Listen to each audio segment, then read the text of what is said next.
바리새인들은 늘 예수님께 맞서서 그 흠을 잡으려고 했지요. 하지만 그때마다 그들은 예수님께 되치기를 당하는 것을 우리가 복음서에서 많이 볼 수가 있습니다.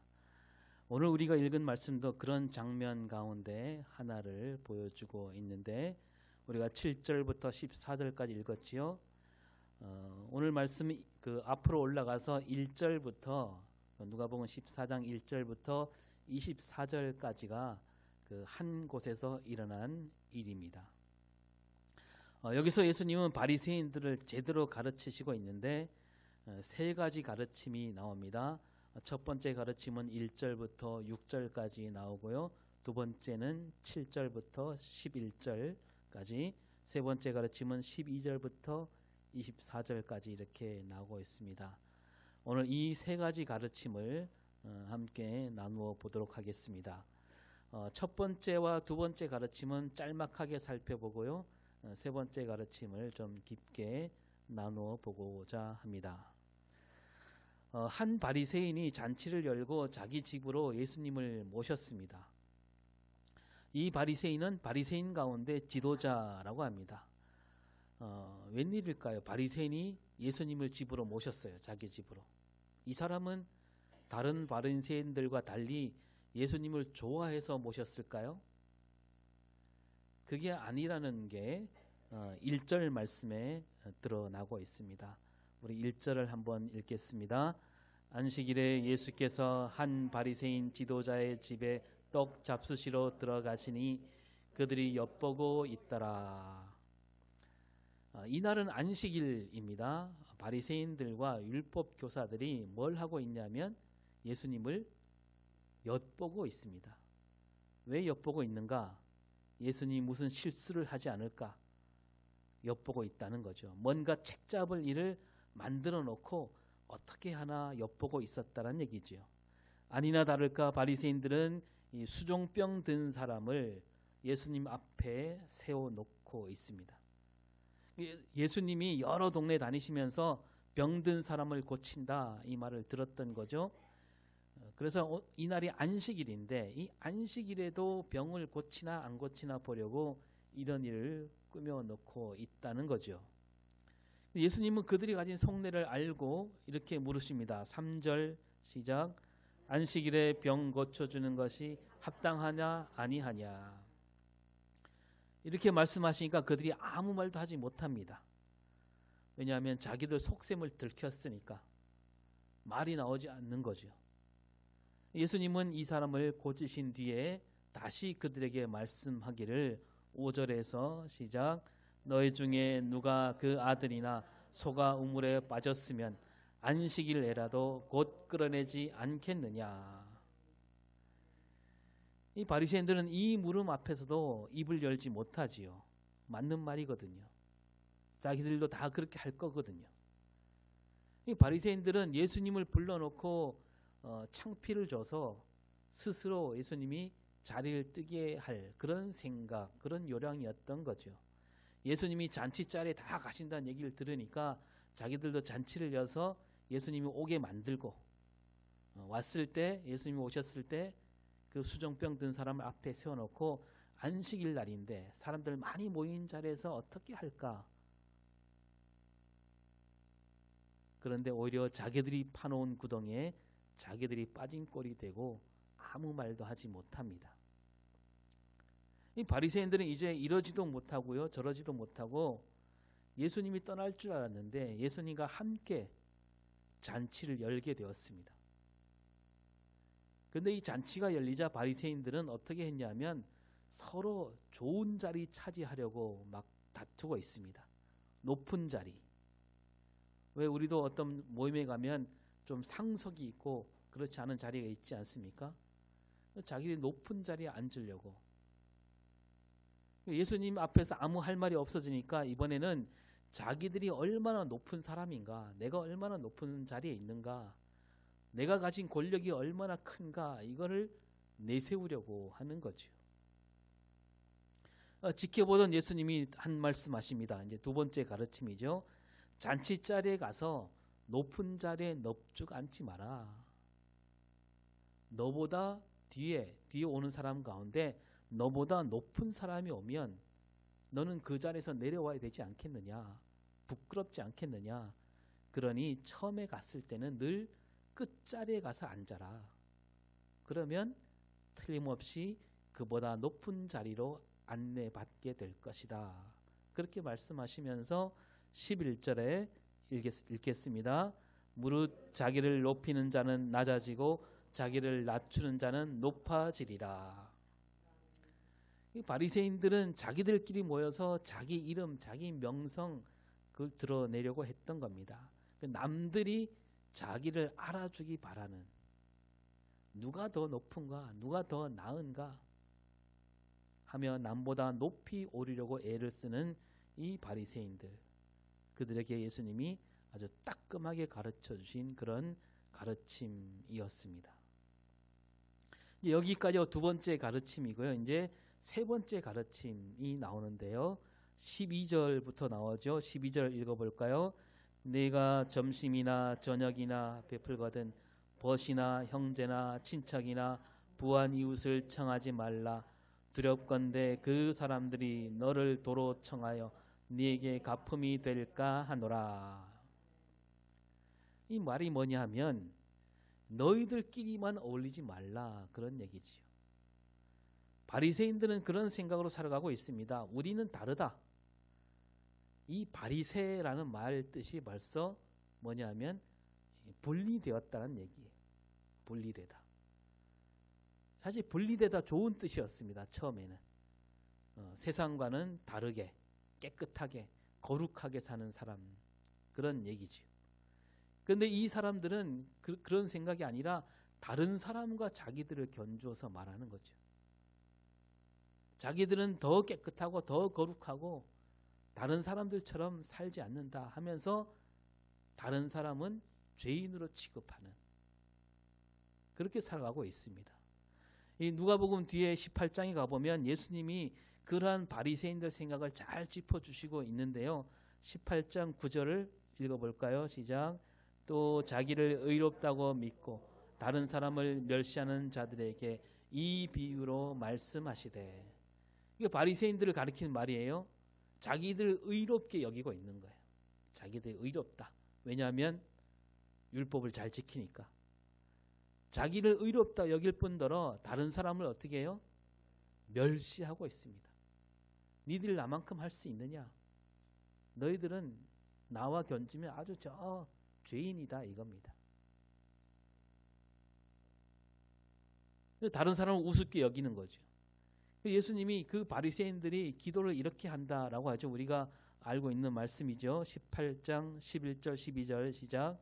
바리새인은 서서 따로 기도하여 이르되 하나님이여, 나는 다른 사람들 곧 토색 불의 간음을 하는 자들과 같지 아니하고 세리와도 같지 아니함을 감사하나이다. 나는 일에 2번씩 금식하고 또 소득의 11조를 드리나이다. 이 바리새인들이 이런 생각으로 살고 있기 때문에 잔치를 벌여도 자기들끼리만 죄인과 세리가 없는 자리, 자기들끼리만 모여서 잔치를 벌이고 있는 겁니다. 예수님이 그들에게 대놓고 말씀하시죠. 너희들끼리만 모이지 말라 하면서 13절에 시작. 잔치를 베풀거든 차라리 가난한 자들과 몸 불편한 자들과 저는 자들과 맹인들을 청하라. 그러니까 너희들이 더럽다고 하는 사람들, 죄인이라고 무시하는 사람들, 그런 사람들을 불러서 그들과 잔치를 벌이라, 이런 말씀이죠. 뭐 꼭 잔치만 벌이라는 것이 아니라 그들과 함께 가서 함께 어울리라는 얘기입니다. 왜 그런 사람들을 불러야 하는가? 그런 사람들과 가까이 해야 되는가? 14절에 나오죠. 시작. 그리하면 그들이 갚을 것이 없으므로 내게 복이 되리니 이는 의인들의 부활 시에 내가 갚음을 받겠음이라. 그러니까 이 사람들 가르쳐 예수님이 뭐라고 하시냐면 이 사람들은 갚을 것이 없는 사람들이라고 말씀하고 있습니다. 이 갚을 것이 없는 사람들에게 잔치를 베풀 때 그들과 함께 할 때 그게 곧 복이 된다라는 거죠. 왜냐하면 의인들이 부활할 때, 그러니까 예수님이 다시 오시는 날이죠. 그때 갚아준다. 누가 갚아준다고요? 누가 갚아주겠습니까? 다시 오시는 예수님이 갚아주신다는 거죠. 여러분, 이 말씀은 우리가 지난주 말씀과 비슷하지 않습니까? 지난주 말씀 뭐였죠? 다 기억나시죠? 성경 본문은 마태복음 25장 31절에서 46절이었고 제목이 뭐였습니까? 네, 신앙생활 기록부. 기억이 나죠? 예수님이 다시 오시는 날, 그러니까 마지막 날 벌어지게 될 일을 비유로 말씀해 주셨습니다. 그 비유에서 뭐라고 하셨습니까? 마지막 날에 오른쪽에 서게 된 사람들과 왼쪽에 서게 되는 사람들이 있다. 그러면 누가 오른쪽에 서고 누가 왼쪽에 서느냐? 그 기준이 뭐냐? 라고 할 때 한마디로 누구를 돌보는 사람들? 예, 뭐 한데 뭉뚱그려서 뭐라고 그럽니까? 지극히 작은 자들, 지극히 작은 자들을 섬기는 게 기준이라 그랬죠. 예? 지극히 작은 자들, 예. 잘 섬기세요. 그 일을 했느냐 안 했느냐, 예? 했으면 오른쪽이고 안 했으면 왼쪽이다. 그러면 그 지극히 작은 자는 어떤 사람이냐? 굶주린 사람들, 또 목마른 사람들, 나그네, 헐벗은 사람들, 병든 사람들, 옥에 갇힌 사람들. 오늘 말씀과 비슷하지 않습니까? 오늘 말씀에 갚을 것이 없는 사람들, 가난한 사람들, 몸이 불편한 사람들, 저는 사람들, 앞을 보지 못하는 사람들, 같은 사람들이죠. 예수님이 지극히 작은 자들이라고 했을 때 오늘 이 갚을 것이 없는 사람들과 같은 사람들을 가리킨다라고 할 수 있겠습니다. 다시 말해서 가난한 자들, 몸 불편한 자들, 앞을 보지 못하는 사람들, 이 사람들에게 한 일이 곧 누구에게 한 일이다? 예수님에게 한 일이다, 이겁니다.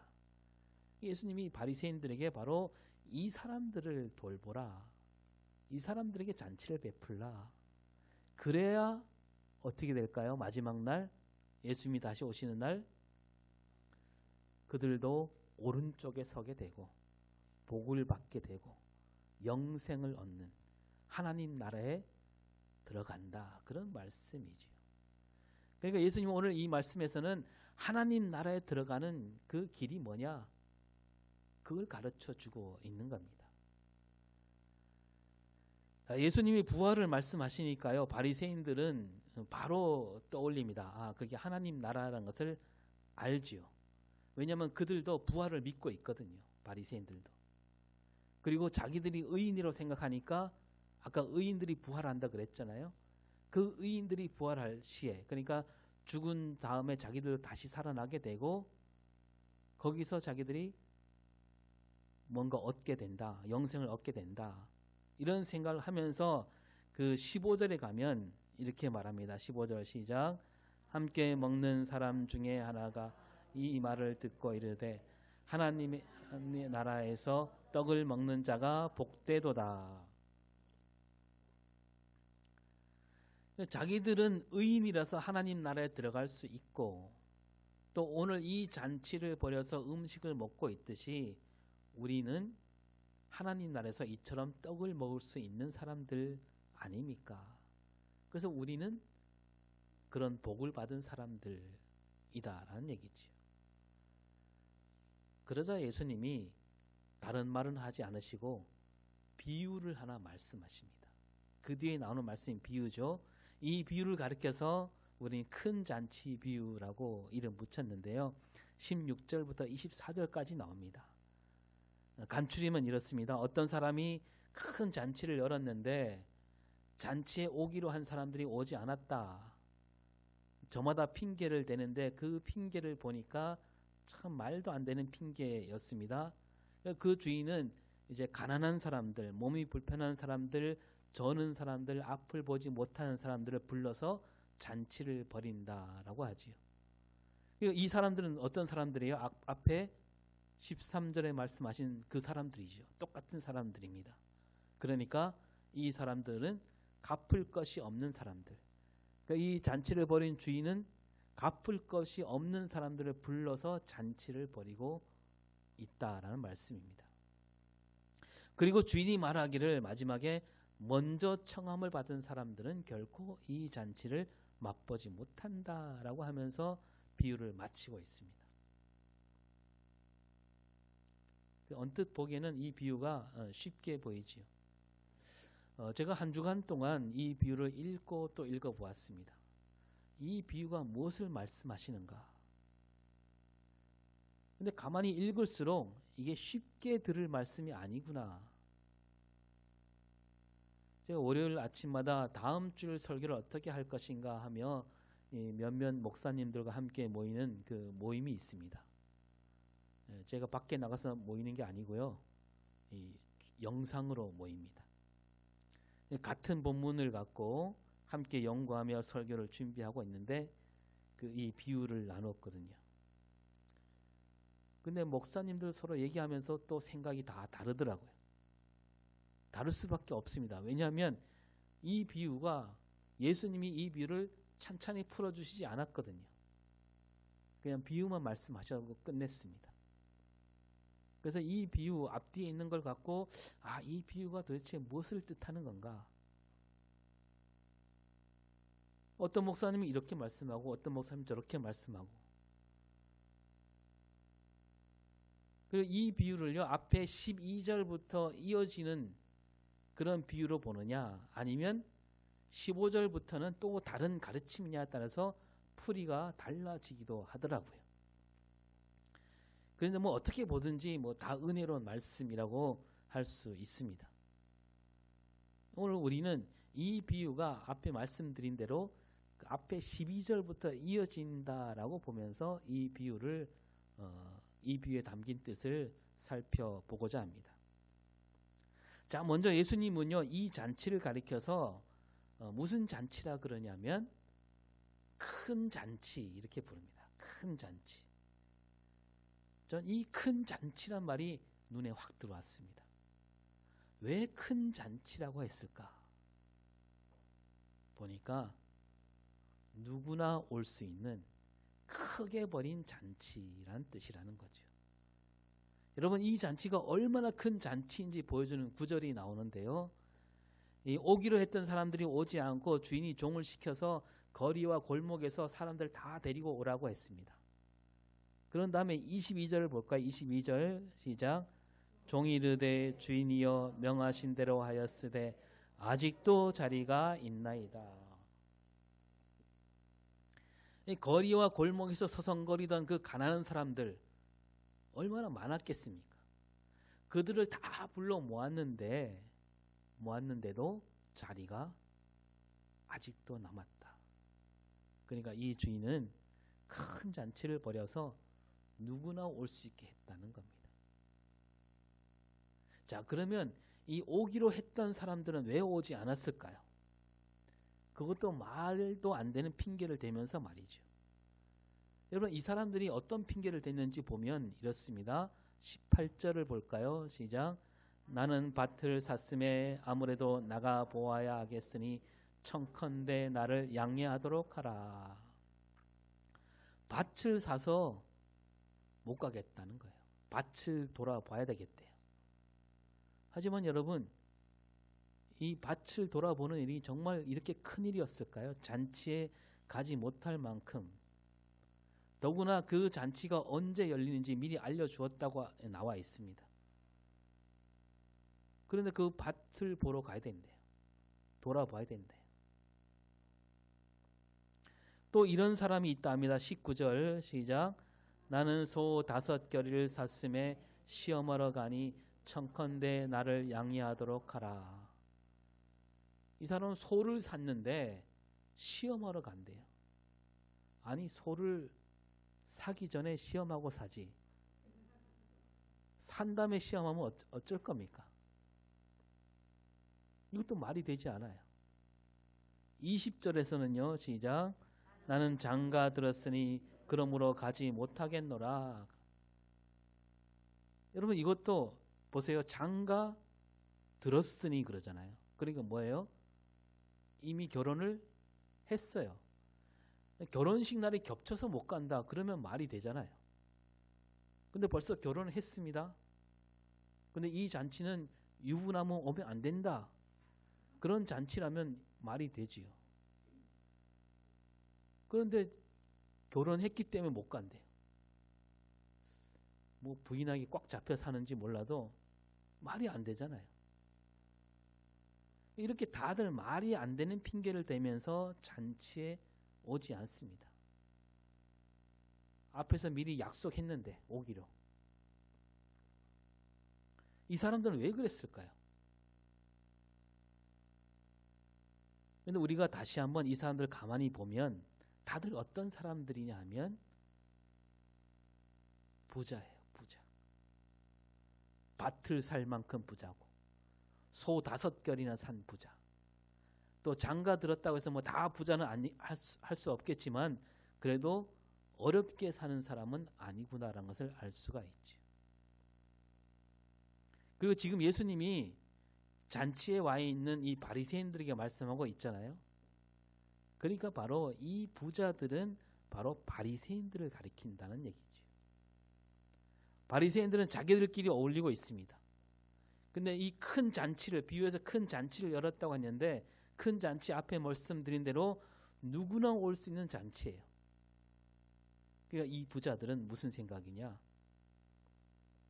아무나 오는 그런 잔치에 나는 가지 않겠다. 처음에 연락을 받았을 때는 그래 잔치가 열렸구나 라고 들었는데 시간이 갈수록 그 잔치가 어떤 잔치인지 소문이 들릴 거 아닙니까? 큰 잔치고 누구나 올 수 있는 잔치. 자기들은 그런 잔치에 가지 않겠다는 거예요. 말하자면 죄인들과 세리 그런 사람들과 어울리지 않겠다는 얘기예요. 자기들만 모이는 잔치. 아무나 올 수 없는 그런 잔치에만 갈 몸이지 내가 그런 잔치에 갈 사람이냐. 그러니까 예수님은 이 비유를 말씀하시면서 그 바리새인들 자기들끼리만 모여서 즐기는 그들이 얼마나 잘못된 생각을 하고 있는지 알려주고 있다는 거죠. 그리고 너희들끼리 모여서 즐기는 그 모임은 결코 하나님 나라가 될 수 없다는 거예요. 그래서 이 비유 끝에 24절에 이렇게 말씀하시죠. 시작.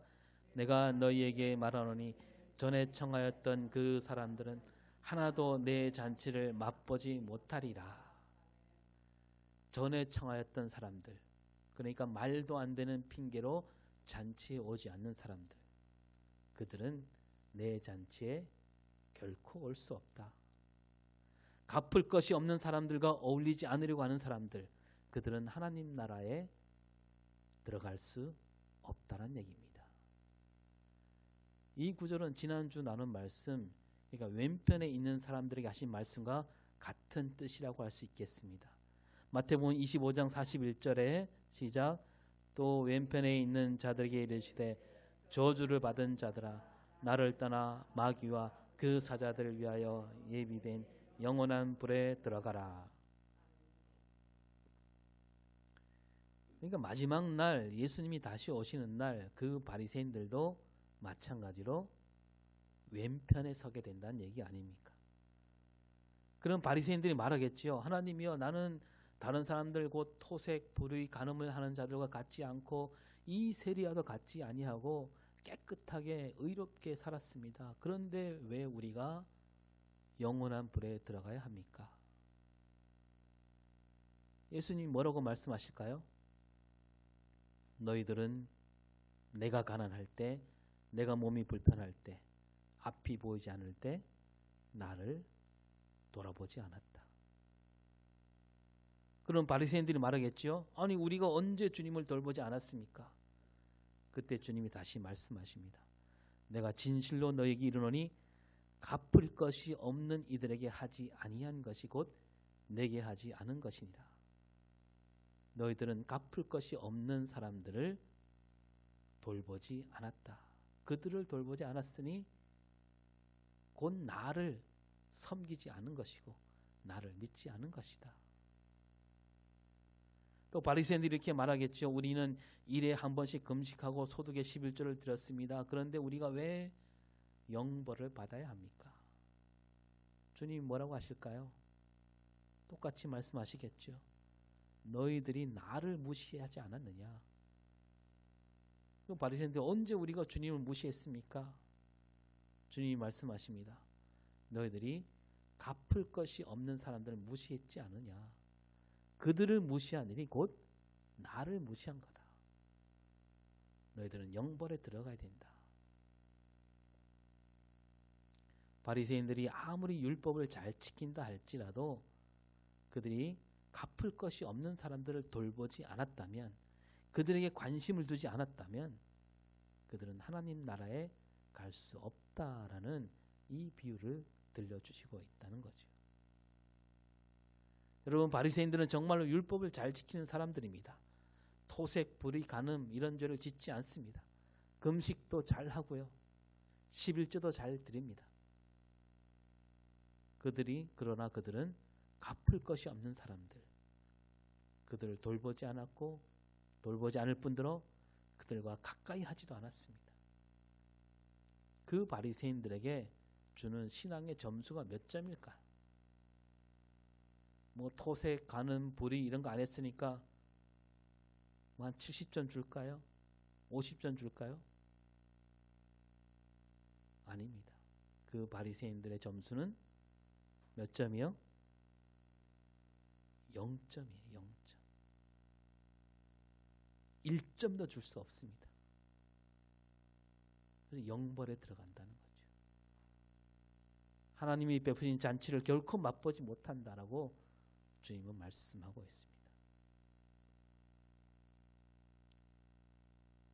오늘 우리는 어떨까요? 우리도 가만히 돌아보면요, 문득문득 저 바리새인들과 다르지 않을 때가 많은 것 같습니다. 우리도 모르게 우리끼리만 어울리고자 하는 그런 마음이 있습니다. 갚을 것이 없는 사람들, 그들하고는 가까이 관계를 맺지 않으려고 할 때가 많지요. 그러니까 내가 열을 베풀었을 때 그보다 훨씬 적게 돌려받을 수 있겠다 싶으면 그 사람과 가까이 하지 않으려는 그런 마음이 우리에게 있다는 거죠. 여러분, 세상은 그렇게 돌아갑니다. 세상은 갚을 것이 없는 사람들에게 아주 차갑습니다. 어떤 애누리도 없지요. 그러나 우리 예수 믿는 사람들은 달라야 하지 않겠습니까? 교회는 달라야 됩니다. 갚을 것이 없는 사람들, 세상은 그들은 멀리하고 그들에게 손가락질하지만 우리는 그럴수록 그들을 가까이 할 수 있어야 됩니다.